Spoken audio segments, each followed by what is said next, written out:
श्री सद्गुरु महाराज की जय।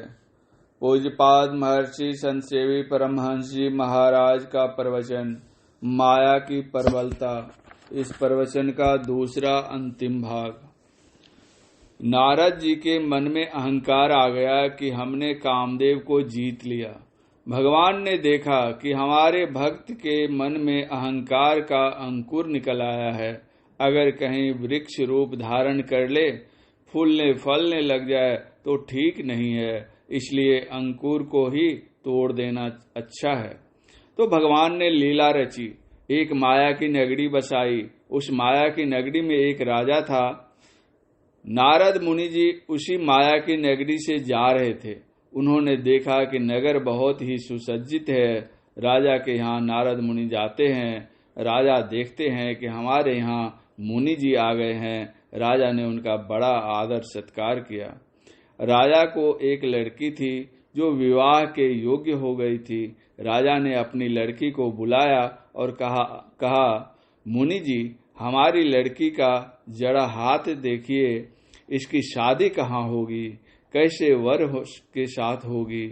नारद जी ने जब उस लड़की का हाथ देखा तो हस्त रेखा से पता चला कि इसके पति त्रिभुवन पति होंगे। नारद जी का मन ललच गया कि अगर मैं ही इसका पति बन जाऊं तो मैं त्रिभुवन पति हो जाऊंगा। नारद जी ने यह नहीं समझा कि त्रिभुवन पति ही इसके पति होंगे। नारद जी को समझ में बात उल्टी आई। स्वयंवर रचा गया। देश देश के राजा और राजकुमार सब आए। स्वयंवर के कार्यक्रम में राजकुमारी जिसके गले में माला डालेगी वही उसका पति होगा, ऐसा विधान था। नारद जी के मन में हुआ, क्यों नहीं भगवान से अपनी सुंदरता का वरदान ले लूं, जिससे मेरी सुंदरता को देखकर राजकुमारी मेरे ही गले में माला डाल दे। ऐसा विचार कर नारद जी ने भगवान का स्मरण किया। भगवान उनके सामने प्रकट हो जाते हैं और पूछते हैं, कहिए नारद जी क्या चाहिए। नारद जी ने कहा, भगवान मुझे आप अपनी सुंदरता दीजिए। भगवान ने कहा, नारद जी चिंता न करें, जिसमें आपका कल्याण होगा मैं वही करूंगा।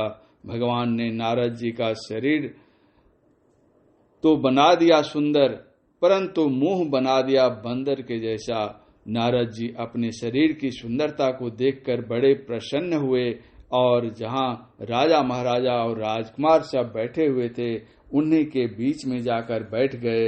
राजकुमारी हाथ में माला लेकर राजसभा में चतुर्दिक घूमती है। घूमते घूमते जैसे ही उसकी नजर बंदर वाले मुंह पर पड़ती है तो वह दूसरी तरफ चली जाती है। नारद जी के मन में होता है कि राजकुमारी मुझे देख नहीं पा रही है, इसलिए घूम गई है। तो जिधर राजकुमारी जाती थी उधर जाकर वे बैठ जाते थे। बंदर का मुंह देखकर राजकुमारी फिर लौट जाती थी। इस प्रकार कितनी बार नारद जी उठे और बैठे, लेकिन राजकुमारी उनके गले में माला डालती नहीं है। इतने में आते हैं भगवान। राजकुमारी उनके गले में माला डाल देती है। राजकुमारी को लेकर भगवान चले जाते हैं। नारद जी बड़े आकुल व्याकुल हो गए। सोचने लगे, हम क्या चाह रहे थे और क्या हो गया। उसी सभा में महादेव जी के दो गण बैठे हुए थे। उन्होंने कहा, नारद जी जरा अपना मुंह तो देखिए, आईने में कैसा है। जब वे आईने में अपना मुंह देखते हैं तो पाते हैं कि मुंह बंदर का सा है। उनके मन में क्रोधाग्नि जलने लगी।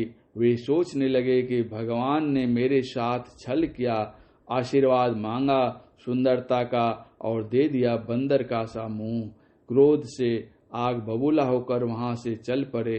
रास्ते में भगवान से भेंट हो गई। उन्होंने कहा,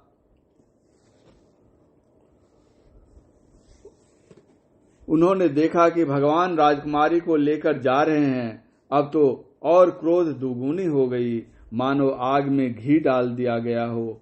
उन्होंने आवेशित स्वर में भगवान से कहा, आपने मेरे साथ धोखा किया। आपने मेरा मुंह बना दिया बंदर का सा। मैं आपको शाप देता हूँ कि रानी के विरह से आपने जैसे मुझे व्याकुल किया है, वैसे ही आप भी नारी के विरह से व्याकुल होंगे। आपने मेरा मुंह बंदर का सा बना दिया तो बंदर आपके सहयोगी होंगे। भगवान ने नारद जी के शाप को अंगीकार किया और सीता हरण होने पर नारद जी ने नारी विरह का नाटक करके दिखला दिया।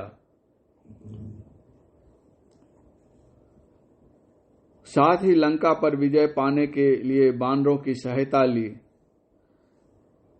सीता हरण होने पर नारद मुनि देखते हैं कि भगवान जंगल जंगल घूम रहे हैं, तो नारद के मन में बड़ा पश्चाताप हुआ और मन ही मन कहने लगे, मैंने भगवान को शाप देकर अच्छा नहीं किया। मोर शाप करी अंगीकारा, सहत राम नाना दुख भारा। ऐसे प्रभु ही बिलोकऊं जाए, पुनि न बनहि यह अवसर आई। वे भगवान के पास पहुंचते हैं, उनसे कथोपकथन होता है। नारद जी पूछते हैं, भगवान, जब मेरा मन विवाह करने का हुआ तो आपने विवाह करने क्यों नहीं दिया? भगवान ने उत्तर दिया, जिस तरह किसी बालक को अगर फोड़ा निकल आता है और फोड़े के कष्ट से बच्चा व्याकुल होता है, तो उस बच्चे को लेकर उसकी माता डॉक्टर के पास जाती है और फोड़े का ऑपरेशन कराती है। एक तो बच्चा उस फोड़े के कष्ट से व्याकुल है, दुखी है, पीड़ित है, फिर भी करुणामयी माता उसका ऑपरेशन करवाती है। ऑपरेशन इसलिए नहीं कराती है कि बच्चे को और कष्ट हो, बल्कि बच्चे को और कष्ट नहीं हो, इसके लिए ऑपरेशन करवाती है। घाव पर मरहम पट्टी करवा के ठीक करवाती है। उसी तरह आपके मन में जो घाव हो गया था, उसी घाव को दूर करने के लिए मैंने वैसा किया था। आपके मन में अहंकार का अंकुर आ गया था, उसी अहंकार का संहार करने के लिए मैंने ऐसा किया था। जिज्ञासा होती है, विकारों का विनाश कहाँ होता है, समूल नष्ट कहाँ होता है, कहाँ जाकर हम विकारों से छूट सकते हैं? इसके समाधान में निवेदन है कि जब तक अपने अंदर कोई प्रवेश नहीं करता, जब तक अपने अंदर के प्रकाश का दर्शन नहीं करता, तब तक विकार का विनाश नहीं होता है। जैसे बाहर संसार में हम देखते हैं, मरकड़ी जलती है, बल्ब जलता है, उससे प्रकाश होता है। उस प्रकाश पर कीड़े फतिंगे जा जाकर गिरते और मरते हैं। उसी तरह अंतर के प्रकाश में अंतर के विकार रूप कीड़े जल भून कर समाप्त होते हैं। इसलिए अंतः प्रकाश की आवश्यकता है। दूसरी बात यह है कि जो करोड़पति होगा वह कौड़ी चुनने क्यों जाएगा? लखपति है तो वह खाक छानने क्यों जाएगा? गोस्वामी जी कहते हैं, ब्रह्म पीयूष मधुर शीतल, जो पे मन सो रम पावे, सो कृत मृग जल रूप विषय, कारण निशि वासर धावे। जिसको ब्रह्म मृत मिल जाएगा, वह विषय विष की ओर क्यों जाएगा? ब्रह्म पीयूष यानी ब्रह्मामृत मधुर है, शीतल है, जो उसको पा जाता है वह विषय विष की ओर नहीं जाता है। साधना के द्वारा जो जितनी ऊंचाई में उठ जाता है, उसके हृदय में उतनी ही अधिक शीतलता आती है, शांति आती है, गंभीरता आती है।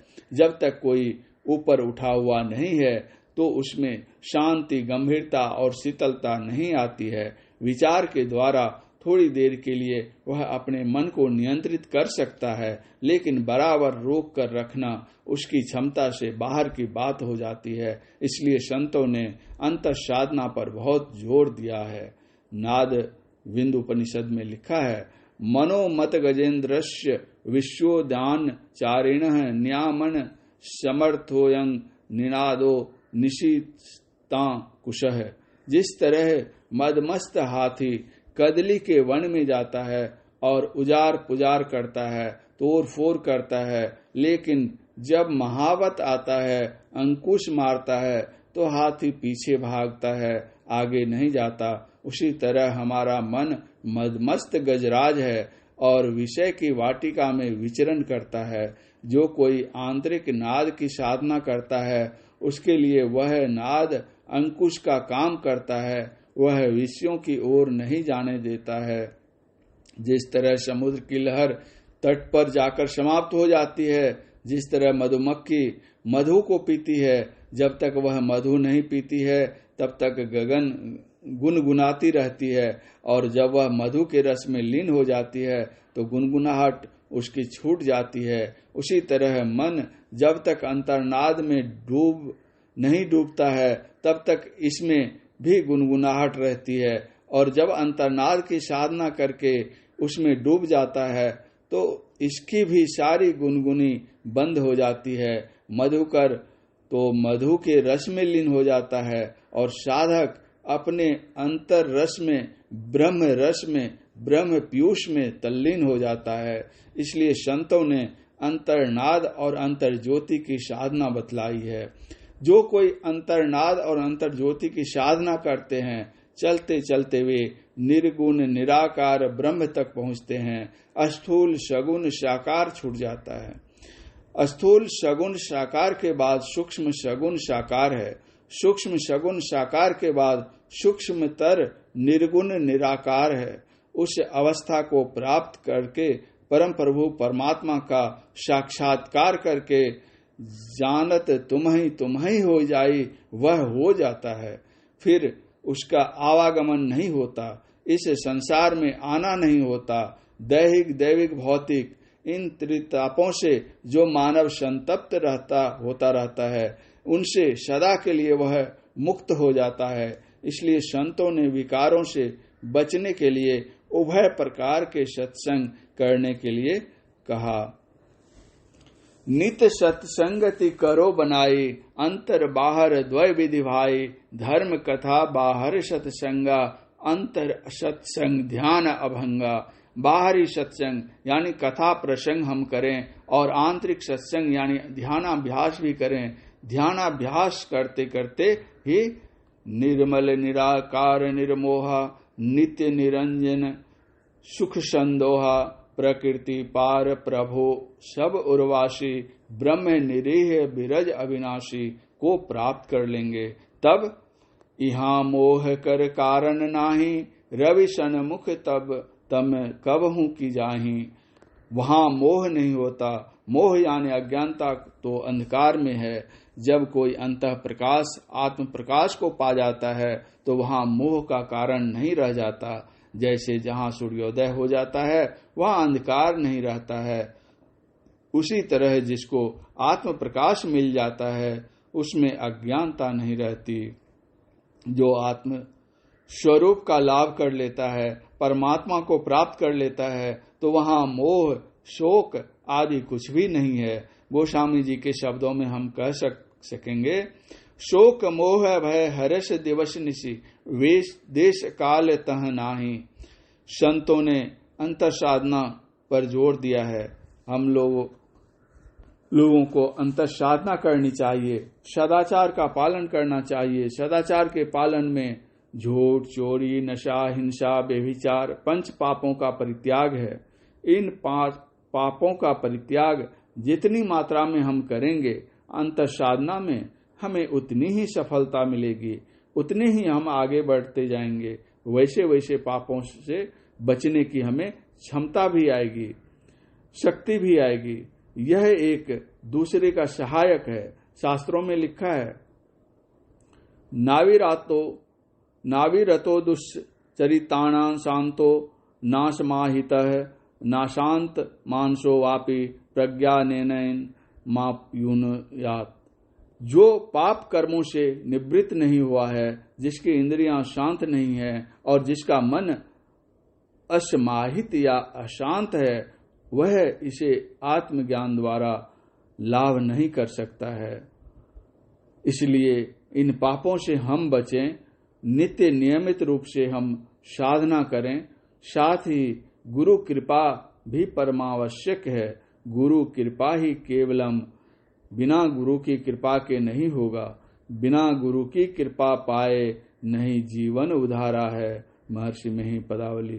तथा दुर्लभो विश्व त्यागो दुर्लभं तत्वदर्शनम, दुर्लभा सहजावस्था सदगुरो करुणाम बिना वराहोपनिषद। इसलिए संत सदगुरु की शरण में रहें। जो संत सदगुरु की शरण में रहते हैं, गुरुदेव उनकी रक्षा करते हैं, सहायता करते हैं, जीवों का कल्याण करते हैं। पूज्यपाद महर्षि संत सेवी परमहंस जी महाराज का यह प्रवचन महर्षि में ही सत्संग मंदिर चूटिया रांची में दिनांक 18/6/1995 ईस्वी को साप्ताहिक सत्संग के अवसर पर अपराह्न काल में हुआ था। श्री सद्गुरु महाराज की जय।